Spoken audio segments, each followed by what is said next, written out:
এতিয়া বিভিন্ন কথা বতৰা ওলাই থাকিব আৰু উৰা বাতৰি বা বিভিন্ন ধৰণৰ বাতৰিৰ পৰা আমি দূৰত থাকিব লাগে আৰু শ্যামকানু মহন্ত অসমত আহিলেও আমি তেওঁক সোধপোছ কৰিব লাগিব, তেওঁক মাতিব লাগিব। গতিকে ই এটা আইন আৰু তদন্তৰ প্ৰক্ৰিয়াৰ মাজেৰে গোটেইটো আগবাঢ়িব।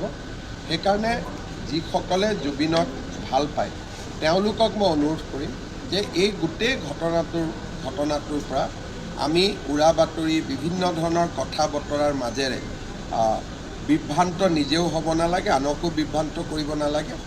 অসম চৰকাৰৰ ওপৰত বিশ্বাস ৰাখক, SITয়ে ভাল কৰি তদন্ত কৰিব আৰু SIT যদি ক'ৰবাত ব্যৰ্থ হয় আমি CBIলৈকে হ'লেও পঠিয়াম। গতিকে আমাৰ দৃষ্টিভংগী স্পষ্ট যে আমি সিদিনাখন কি ঘটনা হৈছিল তাক আমি বিচাৰি উলিয়াম আৰু তাৰ ক্ষেত্ৰত আমি আপোচ নকৰোঁ। কিন্তু উৰা বাতৰি বা বিভিন্ন ধৰণৰ বিভ্ৰান্তিকৰ বাতৰিয়ে সকলোকে এক প্ৰকাৰ ব্যতিব্যস্ত কৰি ৰাখিব, আচল কথাটোক আমি যাব নোৱাৰিম।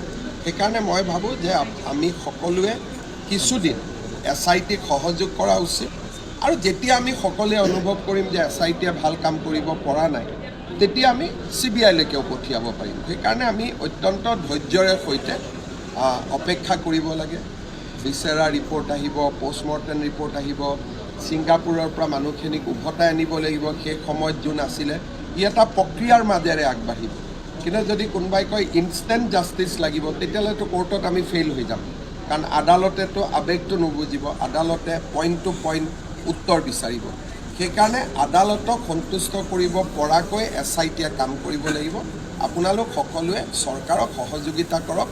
আমি সকলো জুবিন অনুৰাগী, কোনো বেছি নহয় কোনো কম নহয়। সেইকাৰণে আমাক এটা নিৰ্দিষ্ট গতিত আগবাঢ়ি যাবলৈ সহায় কৰক।